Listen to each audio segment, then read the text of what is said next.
Bom dia, gente. Bom dia, boa tarde, boa noite. Como você já me conhece, meu nome é Lucas Mateus, sou diretor de debates da UDCRN e hoje a gente vai fazer uma formação inicial. Ela vai ser bem básica, conceitos bem introdutórios sobre primeiras casas. A verdade é que essa formação ela vai ser muito mais sobre alguns conceitos que se aplicam para todas as posições, até porque não existe tanto mistério assim nas primeiras casas em geral. Boa parte das estratégias envolvem ou primeiro-ministro, ou líder de oposição, ou adjuntos, etc. Boa parte delas em adjuntos. E essas formações vão ficar mais para frente. Elas já estão planejadas. Essa aqui vai ser só para pincelar e dar algumas dicas, principalmente na hora de pensar um debate que você não sabe sobre nada. Enfim, vamos começar aqui. É, Começar aqui com instruções gerais sobre as posições. Como vocês sabem, acredito que vocês já sabem, por causa da formação de introdução ao British Parliamentary.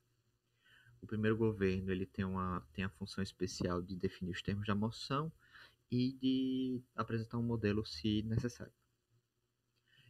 Aqui não tem muita coisa para falar, a única coisa que precisa ser dita é, na hora de definir o modelo, definam de forma justa, ou seja, de forma em que as pessoas seja razoável que o outro lado espere.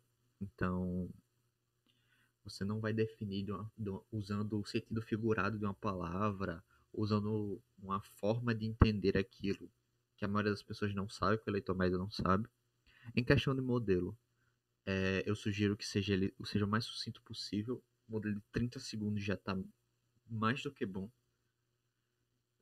No melhor dos casos, se vocês quiserem poupar tempo nisso, eu sugiro que vocês, por exemplo, vocês usem analogias. Exemplo, uma moção sobre esta casa liberaria as drogas. Você pode falar que a liberação vai ser igual à liberação do cigarro ou do álcool. Todo mundo vai entender. Em questão do adjunto, isso aqui também vai ser tratado bem mais na moção, no caso das formações específicas de adjunto. Provavelmente vão ser feitos pelo Danilo. O adjunto ele preenche os buracos dados, ou seja, vamos dizer que o primeiro-ministro traz um argumento, não fica bem explicado, o adjunto vai lá e dá aquela completada. E mais importante ainda, ele compara o caso que o primeiro-ministro trouxe com o caso que o líder da oposição trouxe. Na maioria dos casos, eu sugiro que o núcleo da argumentação seja trazida nas primeiras casas para evitar que tipo, o outro lado. Porque acaba sendo injusto você apresentar tudo, por exemplo, no adjunto de líder da oposição e o primeiro governo basicamente não vai ter possibilidade de responder. O adjudicador ele vai estar olhando isso. A primeira oposição ela vai construir tal qual o primeiro governo e ela vai tentar refutar a premissa principal do caso do primeiro-ministro. Não precisa refutar tudo. Existem esse problema da galera tentar refutar tudo, refutar até pontos periféricos, que muitas vezes isso acaba sendo até estratégia. Você joga um ponto bom e você joga na mesma hora um ponto fácil de ser refutado. E o debatedor inexperiente vai passar um minuto refutando o ponto fácil de ser refutado e vai acabar não tendo tempo para o ponto realmente necessário. Então, refutar apenas a premissa-chave. Até porque a gente tem que entender que o adjudicador ele só tem 15 minutos para analisar um debate. Ele não vai analisar argumento por argumento, ele vai ao longo do debate ver se está tudo mais ou menos funcionando, ou seja, não existem muitos grandes saltos lógicos, mas na hora da deliberação real, ele vai apenas analisar a premissa básica e tentar comparar os impactos que ambos os lados trouxeram. Agora, o grosso, o que é realmente importante sobre o que é essa formação. Eu vou introduzir alguns conceitos aqui. O primeiro deles é essa questão de sobre o que é esse debate. Por que eu coloquei essa questão na formação de primeiras casas? Porque é onde esse problema geralmente ocorre e é onde saber sobre o que é esse debate é mais útil. O que eu quero dizer com isso? As primeiras casas, elas têm o bônus de poder falar primeiro, ou seja, tudo que for falado embaixo não pode contradizer, ou seja, tudo que for falado pelas segundas casas não pode contradizer o que as primeiras casas falaram, mas em compensação tem o ônus de que vocês têm menos tempo para analisar, debate, vocês têm menos tempo de preparação. E por que eu quero dizer com isso? O problema é, muitas vezes as pessoas das primeiras casas sai a emoção e você já pula direto para os argumentos. Isso não deve ser feito. Por quê?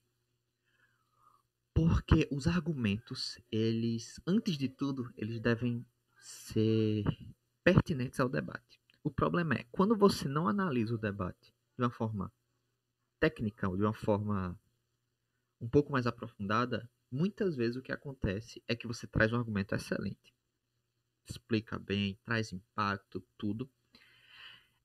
A oposição chega e fala, ó, o caso que eles trouxeram não é o mais comum, porque por X motivos, ou o caso não se aplica ao debate por causa dessa palavra na moção, ou os indivíduos ao qual essa moção se aplica, na verdade, não vão tomar essa decisão por causa de características X, Y, etc.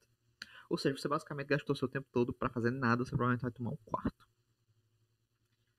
Então, sobre o que é esse debate? É a primeira coisa que precisa ser pensada, como eu falei, e só que é mais fácil você pensar sobre o que não é esse debate. Eu vou trazer aqui dois exemplos. Esta casa lamenta o declínio das ciências humanas nas universidades, ou seja, os departamentos de ciências humanas, filosofia, artes, história estão diminuindo, tem poucos alunos querendo entrar nessas áreas e esse seria o declínio das humanidades.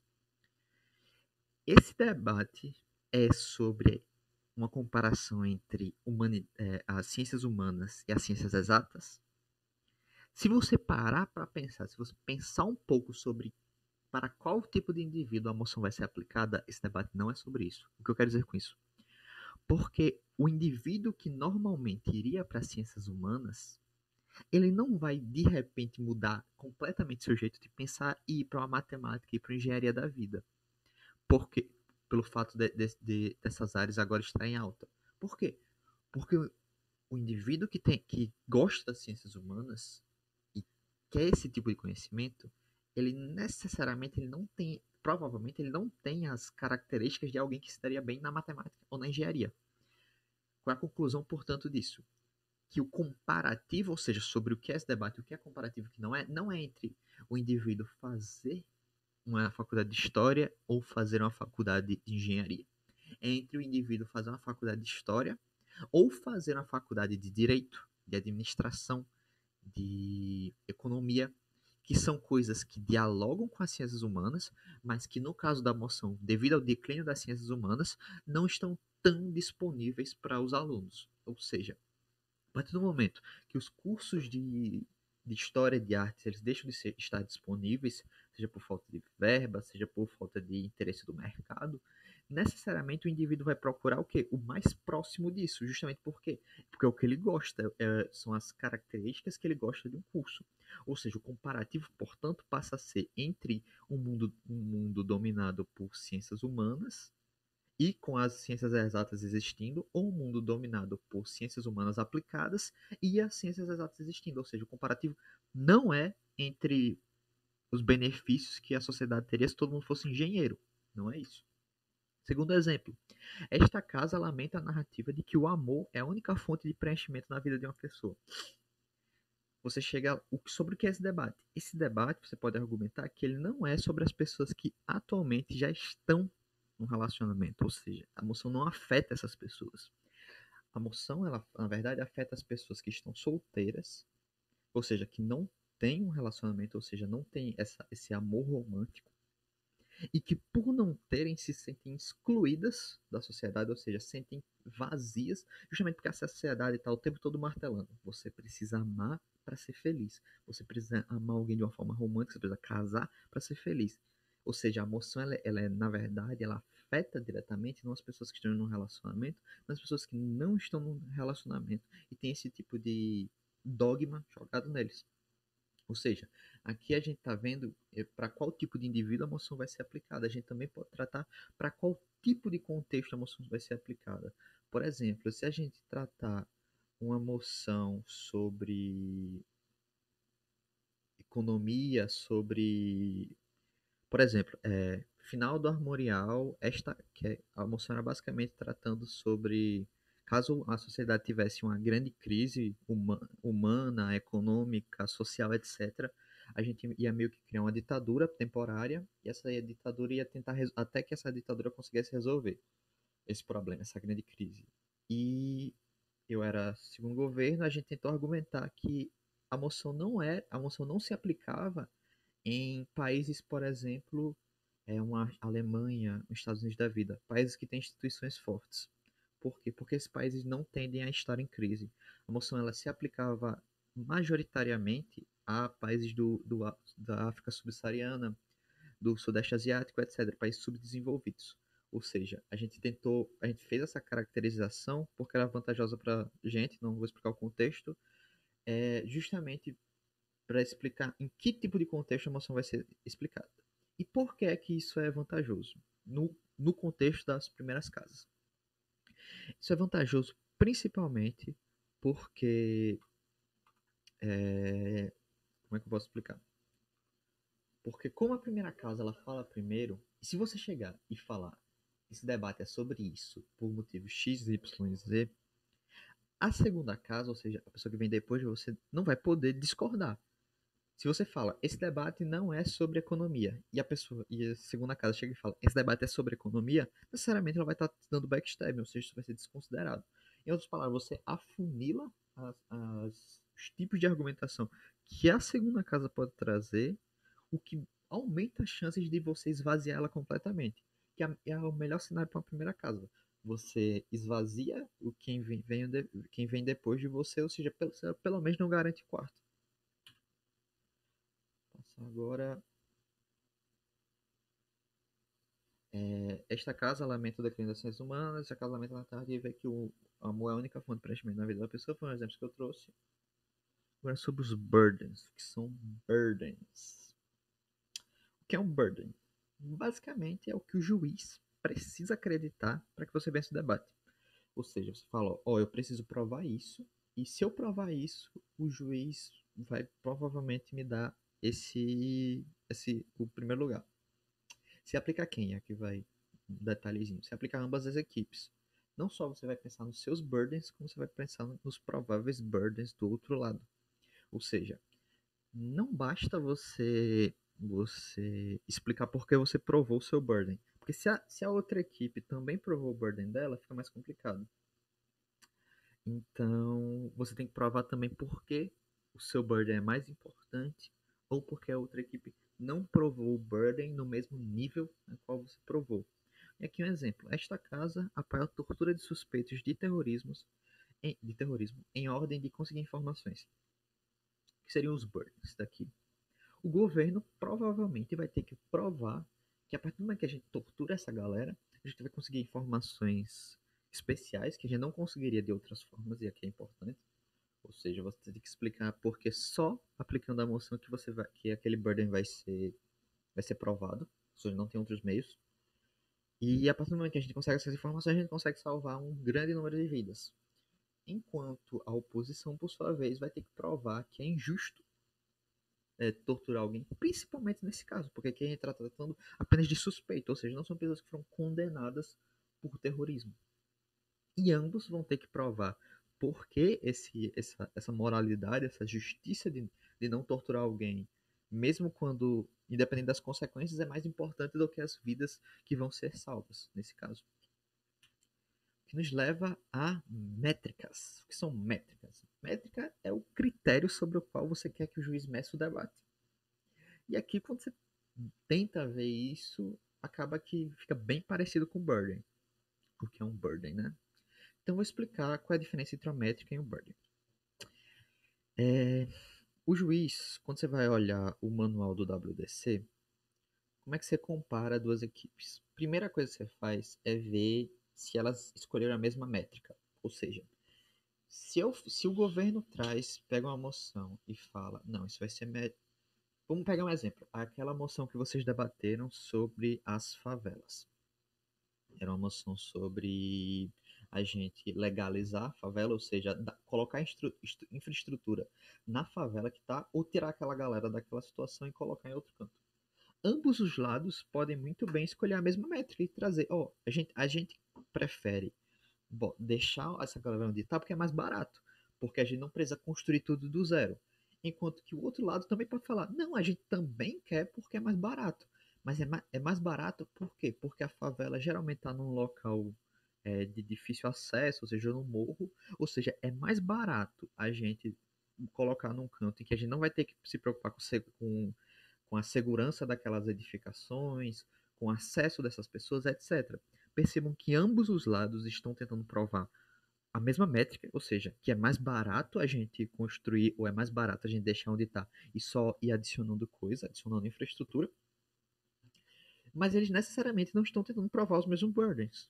Um está tentando provar o burden de que é mais barato manter essas pessoas onde estão, e o outro está tentando provar o burden que é mais barato é, tirar elas do canto.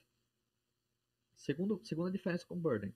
Não é possível jogar métricas para o outro lado, como se faz com burdens. Ou seja, eu consigo jogar um fardo, um burden, para outra equipe. Qual é o exemplo que eu faria que dá isso? Você lembra a moção do terrorismo? Vamos imaginar que a oposição chega com o argumento de que é injusto você torturar alguém que nem condenado é. O governo chega e fala, por essa ideia, também é injusto você prender qualquer pessoa que não foi condenada a um crime. Ou seja, em outras palavras, se a gente aceita o mundo da oposição, a gente também tem que aceitar um mundo em que prisão preventiva não existe. Porque necessariamente, quando você está prendendo alguém, você está, de certa forma, prejudicando a vida dela. Você está torturando ela. Ou seja, em ambos os casos, a gente está prejudicando a vida de alguém que não foi condenado em última instância. Ou seja, portanto, é burden da oposição provar porque a gente também devia acabar com a prisão preventiva ou explicar por que a prisão preventiva e a tortura são diferentes nesse caso. Aí com alguns exemplos de métrica, métrica econômica, métrica da justiça, métrica social, etc. E se eu não souber nada da moção? Isso aqui também é muito útil para as primeiras casas, porque geralmente você tem pouco tempo para pensar. Vamos lá. Primeira coisa, você precisa analisar palavra por palavra e tentar ver tudo que me remete àquelas palavras. Aqui eu peguei uma moção extremamente estranha, que é esta casa apoia movimentos feministas indianos de usarem figuras de deusas hindus mulheres. O que eu quero dizer com isso? Aparentemente,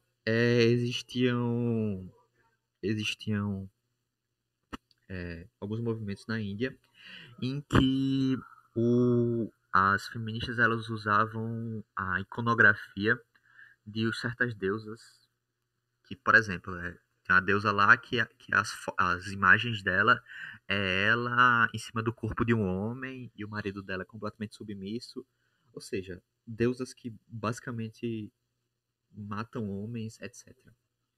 Você não pode saber nada sobre o movimento feminista indiano, mas você sabe algumas coisas sobre a emoção. Você vai analisar ponto a ponto.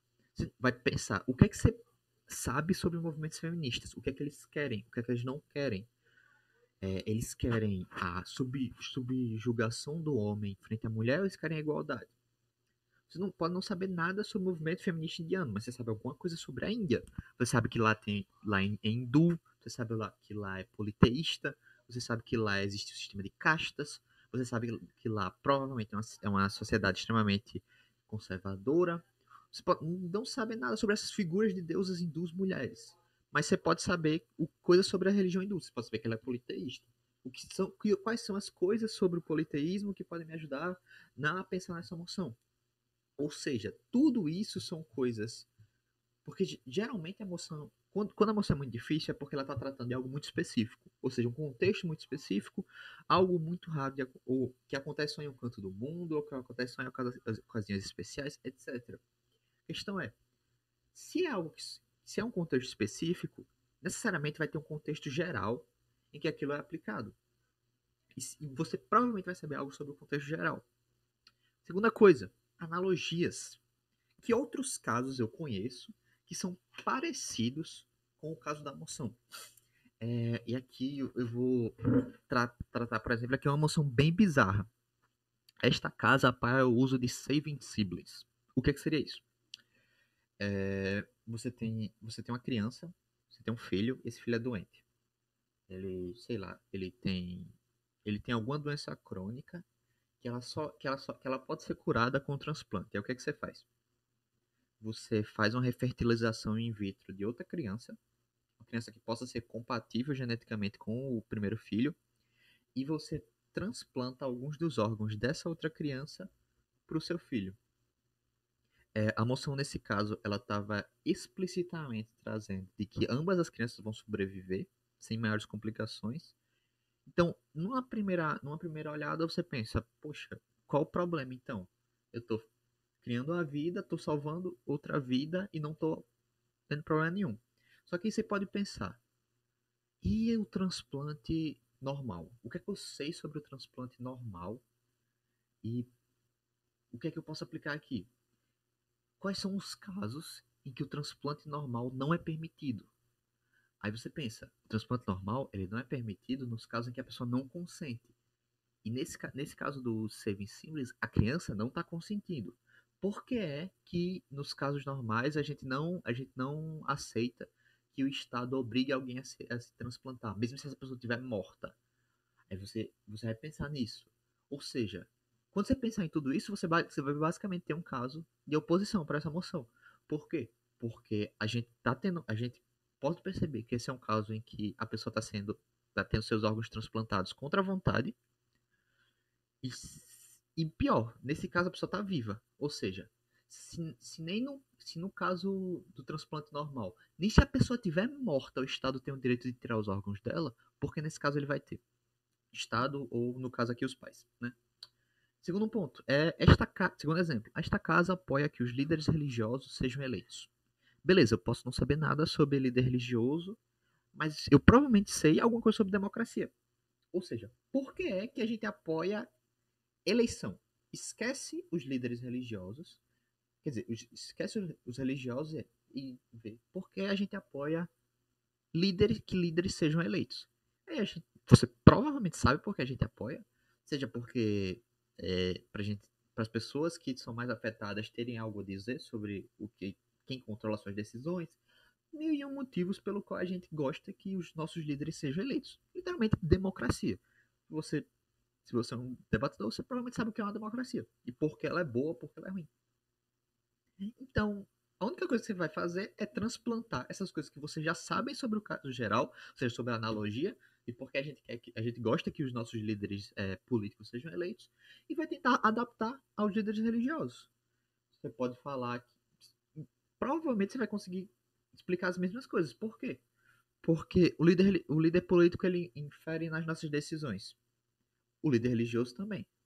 Na verdade, até mais, porque se você for religioso, você necessariamente acredita que esse líder religioso ele pode te punir muito mais do que o líder político. Ou seja, é muito mais gravoso você ir contra as decisões do líder religioso do que ir contra o líder político. Porque no pior dos casos, se você as decisões do líder político só te afetam nessa vida. As decisões do líder religioso te afetam nessa e na outra. Outra coisa também você pode entender que a gente elege nossos líderes porque não é tão fácil assim trocar de estado. Ou seja, a gente não pode escolher qual sistema político a gente vai viver, quais líderes a gente vai, a gente